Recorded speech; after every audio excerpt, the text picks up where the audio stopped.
Genangan setinggi 1 meter membanjiri permukiman usai tembok pembatas jalan sepanjang 15 meter roboh. Warga sekitar yang tak menduga akan terjadi banjir langsung panik dan berusaha mengamankan barang berharga ke tempat aman. Tak hanya permukiman, akses jalan yang menghubungkan Kalibata menuju Rawajati terputus akibat tergenang air. Peristiwa terjadi saat hujan deras mengguyur Jakarta Selatan sejak Rabu siang. Saluran air yang berada tepat di belakang tembok pembatas jalan meluap mengakibatkan tembok tak kuat menahan derasnya air. Beruntung, tembok tersebut tertahan tiang penyangga kabel listrik sehingga tidak roboh ke jalan. Jebolnya tembok diduga diakibatkan saluran air yang mampet sehingga air menggenang. Tak ada korban jiwa dalam insiden ini, namun sejumlah lapak pedagang mengalami kerugian akibat tertimpa tembok. Dari Jakarta, Den Helmi Sayangbati, iNews melaporkan.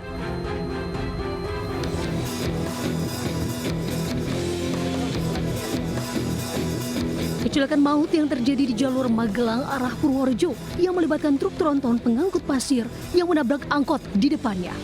Atas insiden tersebut, korban tewas di lokasi, 10 dan 6 alami luka-luka dibawa ke RSUD Citrowardoyo dan RSUD Cokronegoro Purworejo. Kejadian bermula saat truk tronton yang melaju di jalan menurun dari arah Magelang menuju Purworejo diduga alami remblong, hilang kendali, menabrak angkot di depannya yang mengangkut 13 penumpang. Kemudian kedua kendaraan tersebut terguling dan menabrak rumah warga. Tim unit kecelakaan Satlantas Polres Purworejo segera olah TKP. Dari arah Magelang menuju Purworejo, truk yang sementara diduga mengalami rem yang blok, kemudian menabrak kendaraan angkot yang berada di depannya. Itu meninggal di lokasi 10 ya, Dada? Betul, meninggal di lokasi, informasi sementara 10. Dari Magelang, terus? Belum remnya ya. Belum rem. Rem belum. Terus menabrak ada engkel. Iya.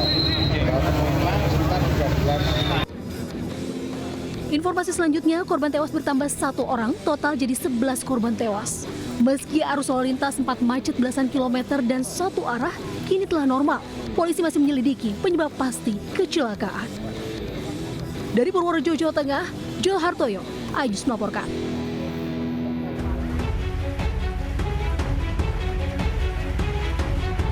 Hujan deras disertai angin kencang melanda sejumlah wilayah Kecamatan Ciambar, Kabupaten Sukabumi, Jawa Barat, Selasa sore. Atap rumah warga berterbangan, bahkan kuatnya terjangan angin membuat dinding rumah warga ambruk. Data dari BPBD Kabupaten Sukabumi, sebanyak 30 rumah warga rusak ringan hingga berat. Kerusakan terparah terjadi di perumahan Mutiara Indah, Desa Cibunarjaya, Kecamatan Ciambar. Tidak ada korban jiwa, namun seorang warga luka-luka akibat tertimpa material atap bangunan. Setidaknya 9 kecamatan di Kabupaten Sukabumi terdampak angin kencang dan pohon tumbang. Pihak BPBD pun terus mendata jumlah kerusakan akibat cuaca ekstrim tersebut. Gede, langsung angin beliung putar gitu, jadi gelap gitu, jadi langsung angin terbang gitu. Pas angin besar, Ibu lagi di mana? Di dalam rumah? Di dalam, ya. Sempat panik Bu, lari Bu? Ya, bukan panik lagi, saya mah hampir pingsan tadi. Di Blora, Jawa Tengah, hujan disertai angin kencang merobohkan panggung ketoprak yang digelar di Dusun Ploso, Desa Kamolan, Selasa siang. Para pemain dan warga pun kocar-kacir menyelamatkan diri. Tidak ada korban jiwa, namun akibat kejadian ini panggung pertunjukan tidak bisa digunakan lagi.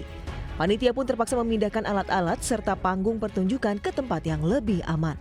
Dari Sukabumi, Jawa Barat dan Blora, Jawa Tengah, Tim Liputan iNews melaporkan.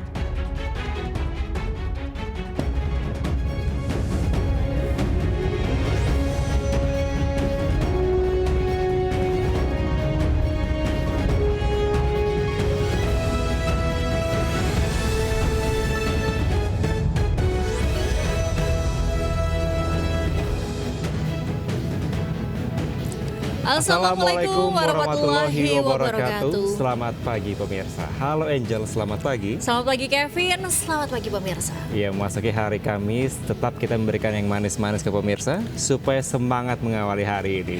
Ya, dan mengawali pagi ini tentunya banyak informasi yang menarik. Selain 3 berita tadi yang di awal sudah kami sajikan bersama kami, saya Angelika Dewagam. Dan saya Kevin Pakan. Inilah Lintas iNews Pagi selengkapnya.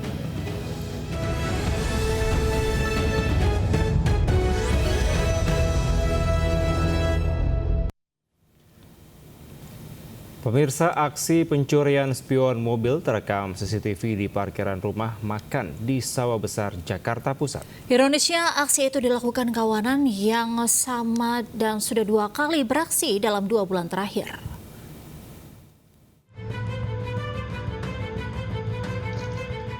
Aksi pencurian kaca spion mobil terekam CCTV di Jalan Krekot, Bunder, Sawah Besar, Jakarta Pusat. 4 pelaku berboncengan 2 motor, di mana 2 pelaku utama turun dan langsung beraksi di sisi kiri dan kanan mobil.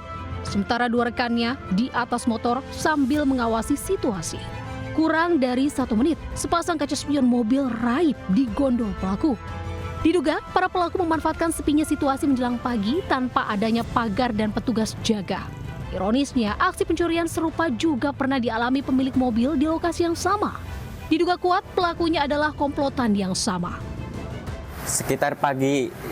Pas mau digunakan? Pas mau digunakan, Mas, iya. Apa namanya, kejadian ini udah berapa kali sih, Mas? Udah 2 kali dalam 2 bulan ini. Pertama di tanggal berapa, Mas? Pertama di tanggal 4 April di bulan lalu, yang kedua di 4 Mei. Akibat kejadian ini, pemilik mobil mengalami kerugian sebesar 3 juta rupiah. Meski sudah membuat laporan resmi ke polisi, korban berharap viralnya video dapat membuat para pelaku segera tertangkap. Dari Jakarta, Rani Sanjaya, iNews melaporkan. Pemirsa, 2 DPO pelaku curanmor dibekuk di kawasan Angke, Jakarta Barat. Dari keduanya, polisi mengamankan barang bukti kunci letter T dan 3 sepeda motor hasil curian.